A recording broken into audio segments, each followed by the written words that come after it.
So we just concluded the week of Netzach. Now we're starting a whole brand new week of Hod. And last week, Netzach, we were concentrating on being successful and victorious and getting the power of Nitzachon and so forth. But now we're starting a whole new week, and the week is called Hod. And I explained already a few times that Hod can be explained in two ways.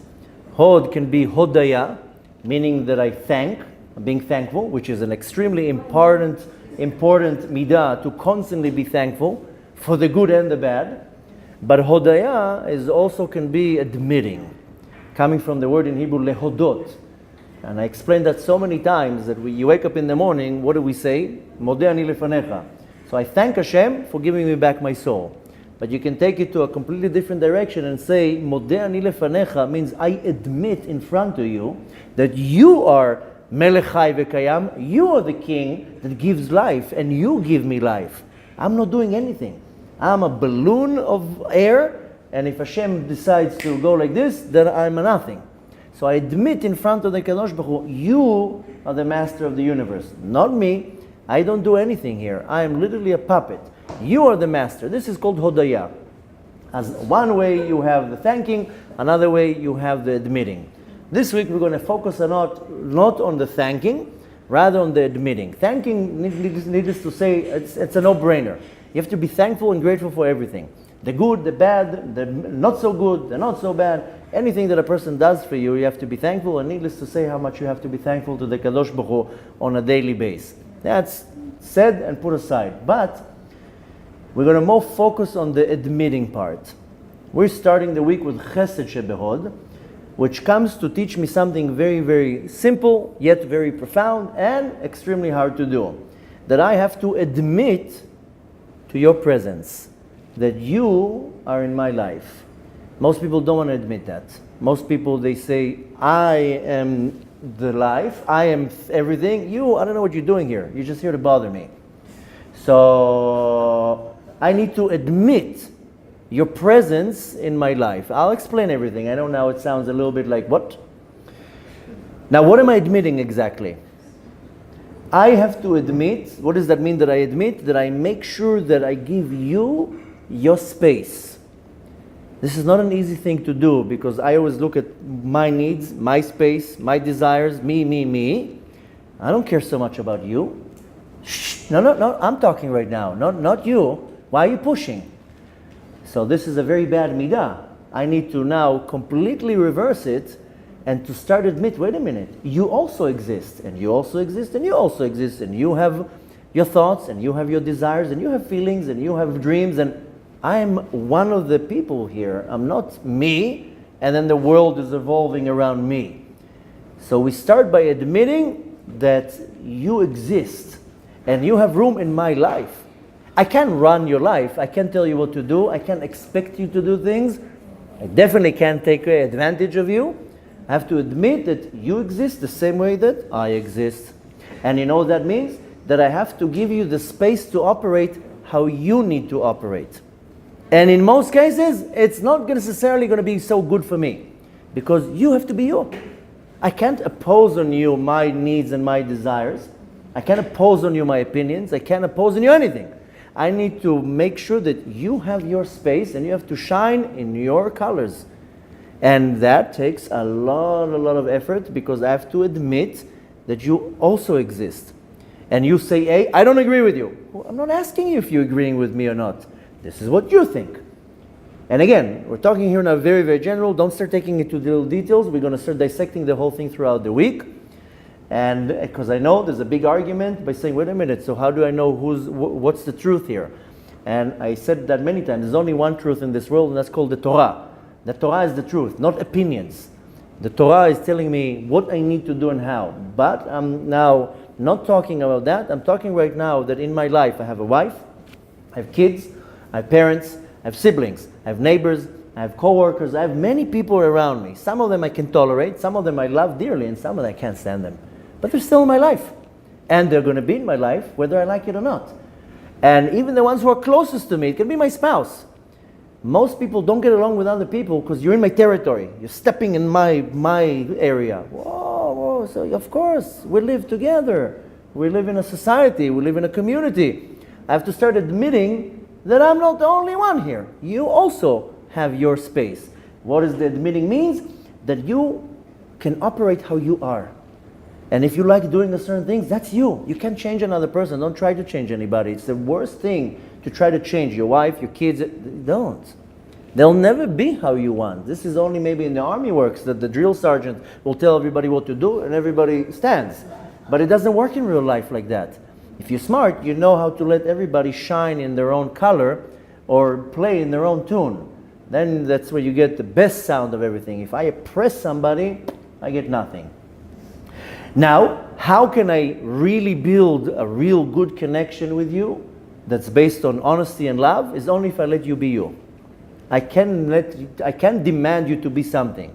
Now again, don't take my words out of context and says, wait a minute. If the person, let's take just example, one out of many. I am living in a marriage. Right now the spouse is doing a certain act that is not appropriate. I'm allowed to tell them, listen, this is not appropriate. Please don't do it. It bothers me. This is not what I'm talking about. Of course you have to have a conversation with somebody. If somebody bothers you, you're allowed to tell the person, please don't do it. It's bothering me.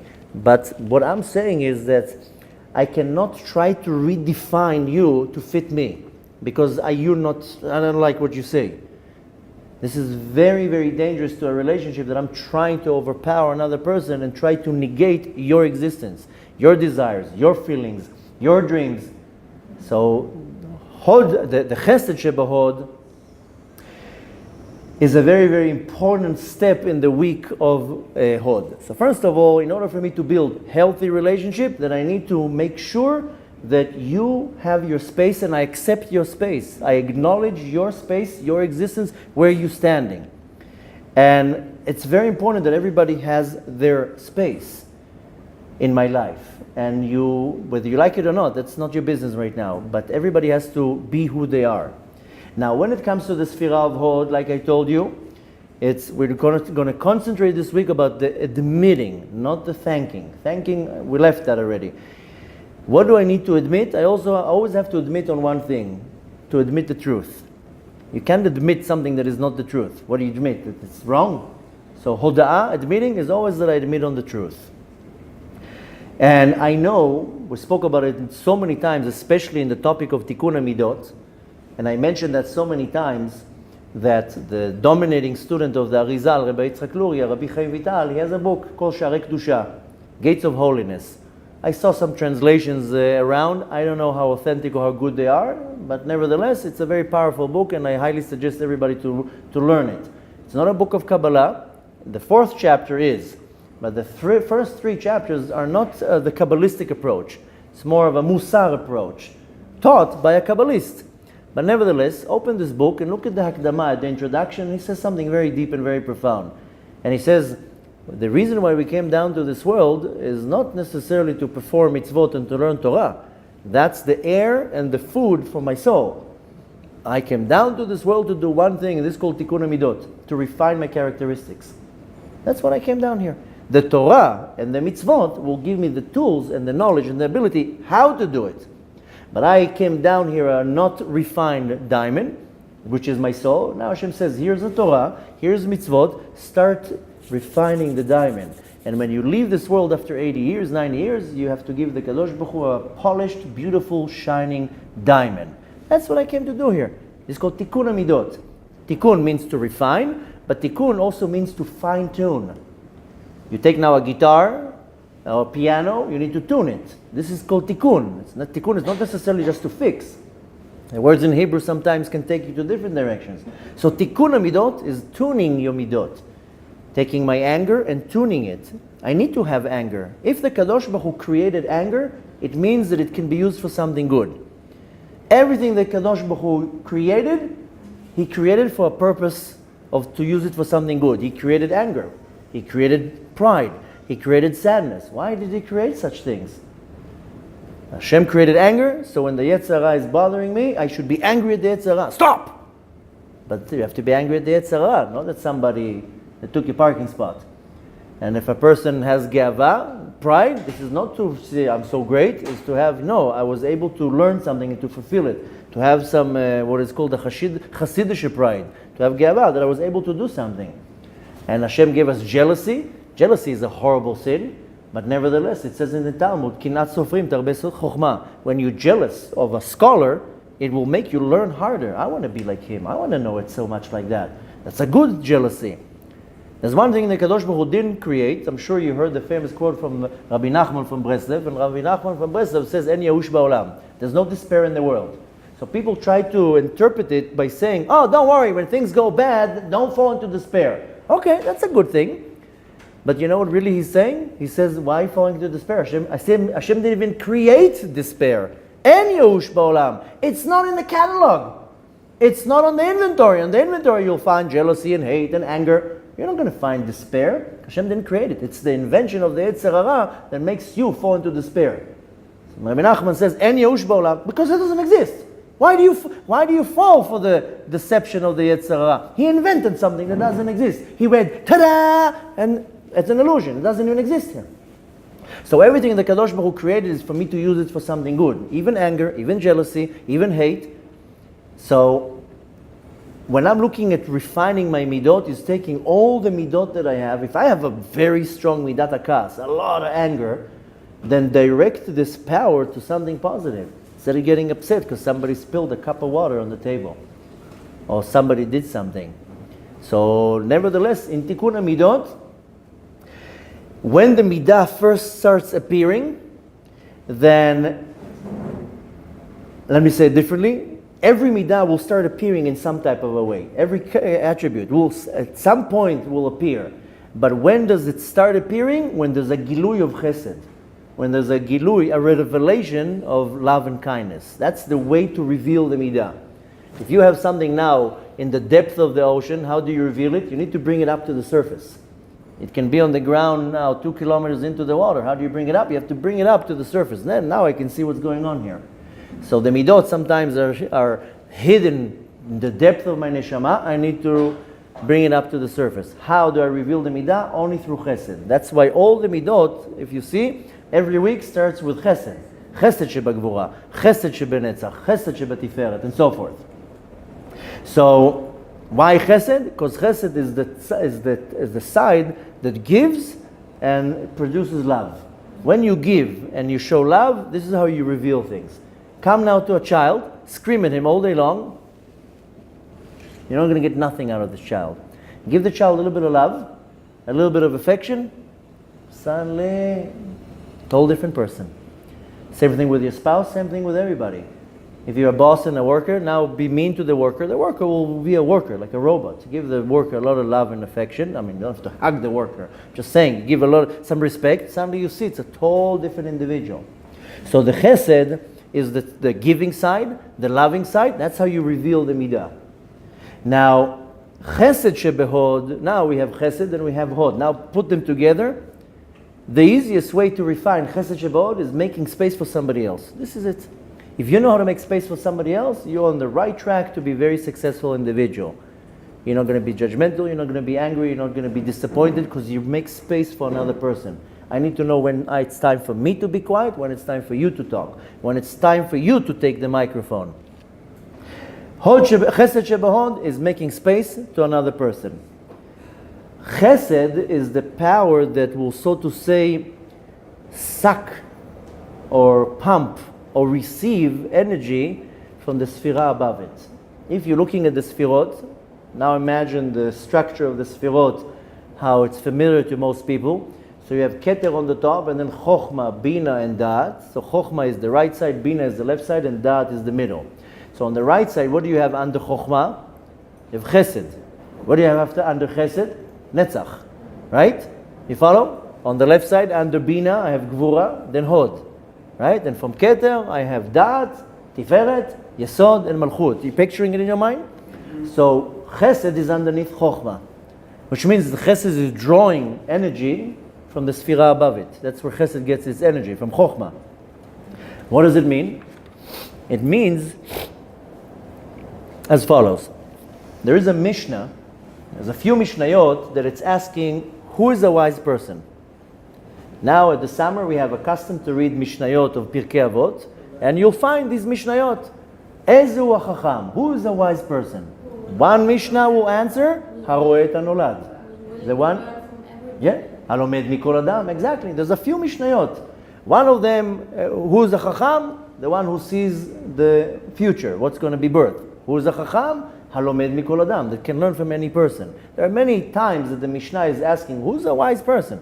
There is a Mishnah that says, Ezu hachacham hamekir et mekomo, that knows his face. I know who I am, I know what I'm worth, and I know when to back off, and I know, sorry to say that, I know when to shut up. Now, who's a wise person? That knows exactly who he is.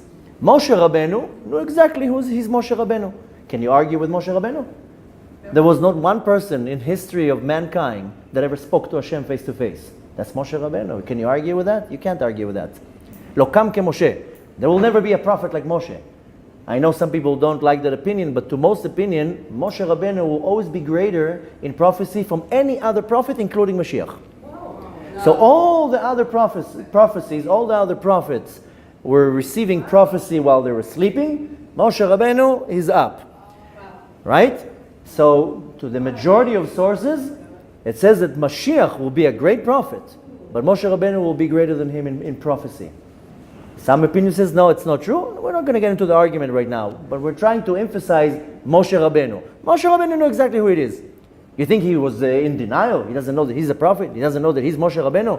But you think he threw it in somebody's face? Well, you know who I am. You know who I'm Moshe. Nice to meet you. Here's my card, Moshe Rabbeinu. He knew exactly who he is. So he knew his power. When he looked in the mirror, he says, I am Moshe Rabbeinu. I am the one who received the Torah and I'm giving it. I am the famous Moshe Rabbeinu. It didn't affect him to become a potz.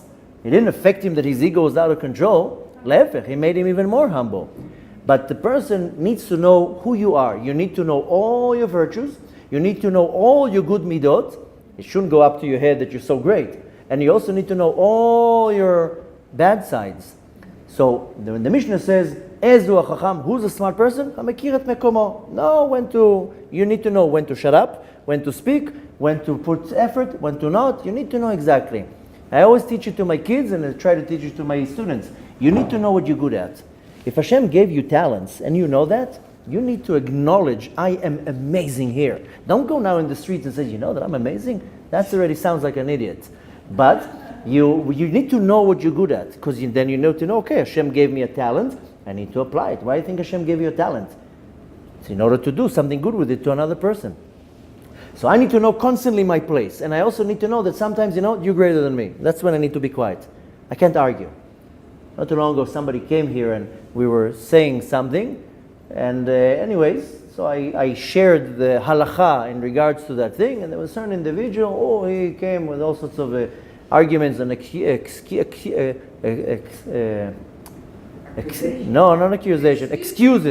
And also, anyways, and then one time when I was on one of my trips, he came here and he started making a whole geshrai out of something.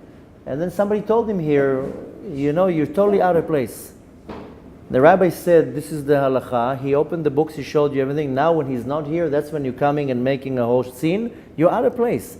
First of all, let's see you talking in front of the rabbi like that. Second of all, who are you? You're a nobody. So what are you coming with your opinion right now? So why am I saying this example? Because the person tells you you're out of place.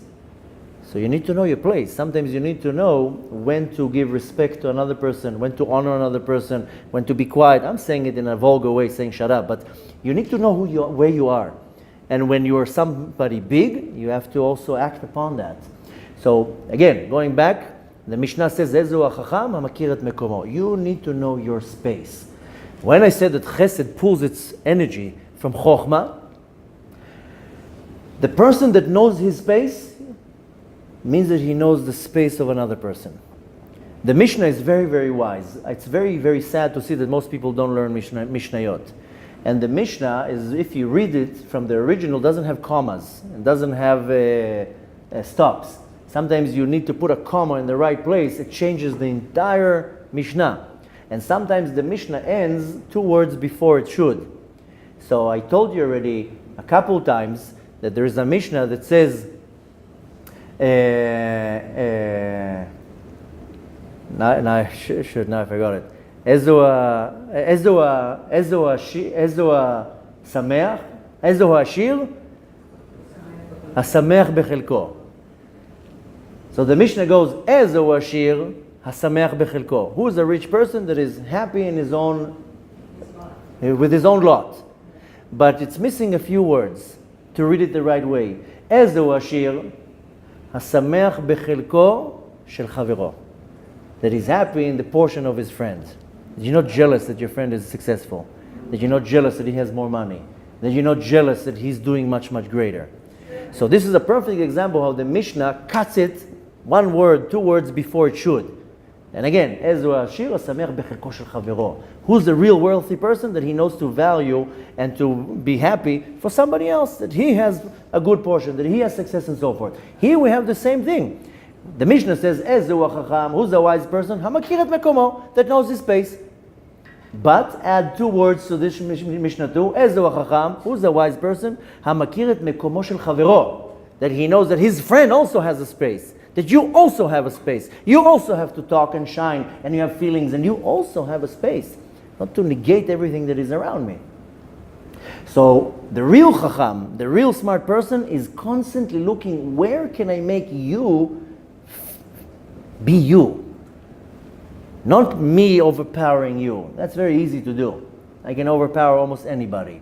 You want to be smart? Let's see how I can make you shine next to me. You need to shine. You need to shine. Everybody needs to shine. To me, to step on somebody, it's the easiest thing to do. To me, to move back to now say, now you grow. You do good. You take the mic. This is a real smart person that is constantly looking where to first you're more important. You know why he's smart? Because by putting you in your right space, his space is being revealed. That's a Moshe Rabbeinu. You think Moshe Rabbeinu was like, no, I want to do this, I want to do that. No, Moshe Rabbeinu, you have to be the Kohen, you're the Kohen. You have to be the judge, you be the judge. You have to build Aron Kodesh, you build Aron Kodesh. When I know how to make room for you to have your space, I'm a smart person, because by default it will reveal my space. And that's it. And this is why where Chesed is pulling energy from Chokhmah, that you want to apply the Chokhmah here, the wisdom here. Now, we have a whole week of Hod now. We're going to go on a very special journey because it's probably one of the most important weeks of the entire Sfirah, is to know how to make space for other people. And Bichlal, what is one of the dominating things in Sfirat Omer? That we're commemorating the death of the 24,000 students of Rabbi Akiva. These were giants in the Torah. But still, lo nagu kavod ze bazeh. They didn't give respect to each other. Now you would think such scholars that's what they behave? Yeah, even great scholars. They can get to a point that they don't give respect. We don't take haircuts, we don't make weddings, we don't listen to live music. Why? Because we're mourning the death of these scholars. So even in Sfirat Omer, what do we see here? That we have to focus on how am I giving respect to you. We have to correct what the students of Rabbi Akiva didn't do. They didn't give respect to each other. That's what they did. Lo nagu kavod ze bezeh. So in this period, I need to start developing how am I giving respect to another person. Even though I think I'm greater. Okay, so you might be greater. Doesn't mean that you don't need to give respect to this person. Even if you're smarter, if you're more successful, you're more rich, who cares? I need to know how to give another person their respect. That's giving them their space. And it can be even my kids. Some people look at their kids, they think they own the kids. I don't own my kids. The parents who are ignorant, they try to change their kids. The parents that are smart are letting the kids change them. This is a smart parent. I look at my kid, I'm not trying to control my kid.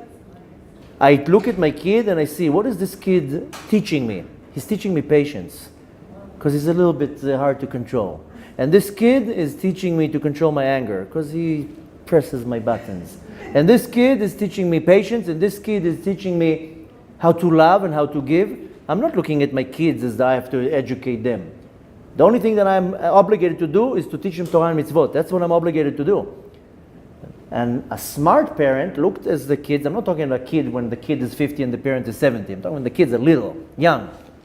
I don't look at my kids that I have to educate them. They educate me. They teach me how to really love, how to be patient, how to be fair, how to play the right way, and so forth. So giving respect and honor to another person is not making me less. It's making me greater. That I can look at another person and I can be very wise, very smart, very rich, very successful, and look at another person that maybe might be less fortunate. If you're smart, you're looking at the good point of that person. This is my method. This is what I do. In every person that I look, I right away look for where that person is better than me in something. I have my own healthy ego, let's put it this way. Me, I'm talking about me. I have a healthy ego. I know I'm good at this. I know what I'm good at. I'm not kidding myself. I know I'm good here, I'm good here, I'm good here. Like you said before, you were good in this. I know what I'm good at. I'm not going to throw it at somebody's face and oh, so amazing. But I also know what I'm real bad at. I, a long time ago, came to conclusion and admitted this I'm real bad at. And this, don't even get me started. So when I'm looking at other people, I'm not looking at where am I better than him. I'm looking, where's that person better than me? Oh, that person is better than me because this and this. Okay, that's it. Now we're even. You know, when I used to do it for years, every time I would come to shul, I would look where other people are better than me. Because that's when you makes you real humble, especially when you come to pray in front of the Kadosh Baruch Hu. And sometimes I would sit in a shul and somebody would talk on the phone. Yeah, what? Ah, shut up, we're trying to pray here. And then a person does this and a person does that. It's very easy to be judgmental. And every time somebody would do something that right away my feelings of being judgmental will come up, I will right away shut myself up by saying, you know, he might talk loud, but he came before you. You were late 5 minutes, he came before you. So it's very easy to look at somebody's negative part, much harder to look at somebody who says, yeah, he has a few negative things, like I do. But look how amazing this person is here and how amazing that person is there. And my way of looking at every person is not how I'm better than that person. That's not a good midah. Is to find that person, I might be better here, but that person is a much better singer, much better dancer, much better father, much better educator, much better in many other things. I don't have these qualities. So to conclude, the entire chesed shebehod is that I need to apply a mitzvah that we're now focusing on Rabbi Akiva. Is v'ahavta l'chaverecha kamocha, of course. We learned that 2 weeks ago in the parasha. But, hold on. But, if you will not respect another person, you will never learn to love them. And we need to love another person. Now I know there's an argument, a lot of people say, how can I love a wicked person? So you don't have to love a wicked person. I'm not talking about terrorists are coming to kill us. I'm talking about another person, I'm looking at another person, that person desecrates Shabbat, so an idolatry or whatever. I don't have to like the person's actions, but I'm still obligated in liking the person's soul. Because Hashem created that person. I also 20 years ago was doing horrible things. But a person can do tshuva. So when I'm looking at a person and I'm pointing a finger, that person is desecrating Shabbat right now. This person is this person is lying, this person is Lashon Hara. I am not obligated to like the actions. I actually have to despise the actions and I have to approve the person against his actions. But I can't not like the person's soul, his being.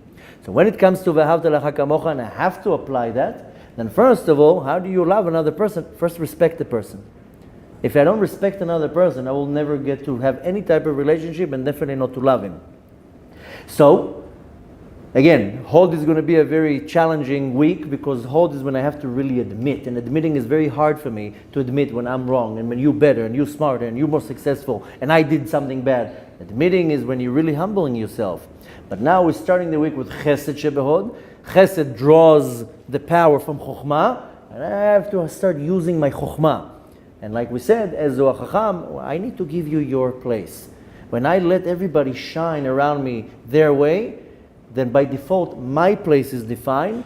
I'm not suppressing anybody. Everybody is able to contribute and to affect the universe in their way. It's good for me because I'm respecting you. I'm giving yours place. And this is really v'ahavta l'chaverecha kamocha. And this is exactly the tikkun we're doing for the students of Rabbi Akiva, that they didn't give respect to each other. So again, I need to know where I'm good at and where I'm strong, what my place is, but I need to know also what your place is. And when we need to apply that in some type of we can apply everything that I said in the last 20 minutes. And when we want to do some type of homework, I constantly have to look around me and to see, do I know how to give room for you? You should do that on a daily basis, not once a year, on the Sfira of Chesed Shebehod. Every day I have to look around me and to know, do I know how to give space for everybody around me? And if I fail, then I have to start working on the Midah. And if I know how to do it, good, tomorrow will be a new challenge. And sometimes it's with the same person over and over and over, and I'm going to be challenged to know how can I give this person the place that they need to shine. They need to flourish. Let's just say flourish. They need to grow. They need to be them. They have to be them. Don't try to change anybody. In any type of relationship, you try to change somebody, this is already a recipe of failure. You have to let the person be who they are, and you move yourself around the person, and you will by default find your place. Follow the Mishnah as a Chacham, who's the right person and knows his space. You need to know when to raise your voice, when to lower your voice, when to speak, when not to speak, when to back off, when to give space, when to let the other person shine, when your time is to be quiet, when is your time to stand strong. You need to know your space. And that's knowing your strength. It's not knowing your weaknesses. And also when you know your weakness, you know when to give space to another person. Use the chesed, use the chokhmah, the power of wisdom of chokhmah to nourish chesed. That's when the midah starts shining. Because if you know how to apply this midah in your life of hoda'ah, of admitting in every situation, then you're really making space for everybody around you. You'll be the one who's benefiting from most. A person that is sad and suppressed and pushed to a corner, at some point it releases. That's what parents don't understand when it comes to kid. You press the kid too much, at some point it will release, like a spring. And the more it's pressed, the more it will release strong. Same thing in any type of relationship. In any type of encounter, if I push somebody too much, at some point it will release. Not necessarily from that person, but it will be thrown into my face. A smart person says, no, you do what you need to do. I'll work around you. I'll be dynamic around you. That's a smart person. So we have a very interesting week to go through. We want to know how to apply the entire week, but how? The first sfira, the chesed sheba hod in this case, or chesed in every time, that's how we bring the sfira out to the surface, with chesed. How do you do it, the chesed? How do you apply the chesed? Bring the energy from the sfira above chesed, which is chokhmah. Be smart. My father gave me the best advice he could give me when I was a teenager, and he told me, in this world, don't be right. Be smart. If you're smart, you know how to deal with situations. If you constantly fight to be right, even if you're right, who cares? You be smart. So now we're starting this special week. It's the week in the middle, by the way. We're 3 weeks behind, 3 weeks up front. We're right in the week of the middle. And the peak of this week, Hod Shebahod, this is of course like Omer, the day that Rabbi Shimon Bar Yochai, the pillar of all pillars, decided to leave this world. So we see how the entire week of Hod is the middle of everything. It's what's called the Amud HaTavech, the main pole that everything is leaning on it. To go to depth more in this week, what you need to apply, life will become much more easier to deal with. Challenges will be much easier to overcome because I know how to put things in the right place. I don't get disappointed so much. I don't get angry. I don't have expectations. I learn from other people. Most people don't know how to learn from other people. So I gave one example out of many, how I like to learn from my kids. Some people have the talent to look at every person and to take something and to learn from them. You know who has that? David HaMelech. Mikol milamda eskalti. David HaMelech says, I've learned from everybody, even from Achitofel, even from a person who went against me. I learned from everybody, even from my enemies. That's a smart person. So we want to now get into this week in a lot of the right energy, because this is where we can actually do the real ultimate tikkun for what we're mourning for the 24,000 students of Rabbi Akiva. That's why too many opinions, the Ashkenazis, they go all the way throughout the Omer. Sfardis, by Lag BaOmer, that's it, we're done. We did the tikkun. Back to partying. Why? Because now we did the tikkun by the week of Hod. If you didn't do it by now, it's not going to work out. If you didn't were able to do it now for 33 days, to be able to apply some type of respect to another person, you're a lost case. But I'm joking. Of course, nothing is a lost case. We learned that yesterday. Nothing is ever lost. But the point is that we have an opportunity not only to refine ourselves, also to do a tikkun, that's why we're doing that. That's the reason why we commemorate their death, to do a tikkun. Tikkun is a rectification and a refinement. Bezrat Hashem, we should merit to mamash go into this week and take the maximum out of it, so I can be able to really finally be able to get to the point of true humility, of like Moshe Rabbeinu, that he humbled himself. By humbling himself, the Kadosh Baruch Hu took him up to levels that nobody can reach. That's what the Ramban says. Hashpel et atzmecha, make yourself small and humble. V'inasecha makom. The Kadosh Baruch Hu will rise you to the level where you need to get. Don't try to get to a level that you don't belong there. That's what happened to Adam HaRishon. He tried to climb levels way too fast, so he fell. That's the reason why everything is happening like that. So we can see what happens when you try to climb to a level that doesn't belong to you. Let Hashem do that. Moshe Rabbeinu was very, very calculated. He humbled himself. The Kadosh Baruch Hu already elevated him. When I'm trying to go way above my level, that's where I fall. When I humble myself, that's where my success is, and the humility, the Anava, is when you admit. Only when you admit. When you admit, Modeh al ha'emet, I admit the truth, you're becoming a clean vessel for the Kadosh Baruch Hu to elevate you. Bezrat Hashem, we should have a successful week, that we can mamash refine ourselves from the core, so we continue, because later on we have still the Netzach and Yesod and Malchut. This is the final part of the polishing. So we're really kind of like in the middle. We had Chesed, Gvura, and Tiferet before. Now we finished Netzach. We're going into Hod. So Baruch Hashem, we're doing well, and Bezrat Hashem, Hashem should make us very successful in everything we do.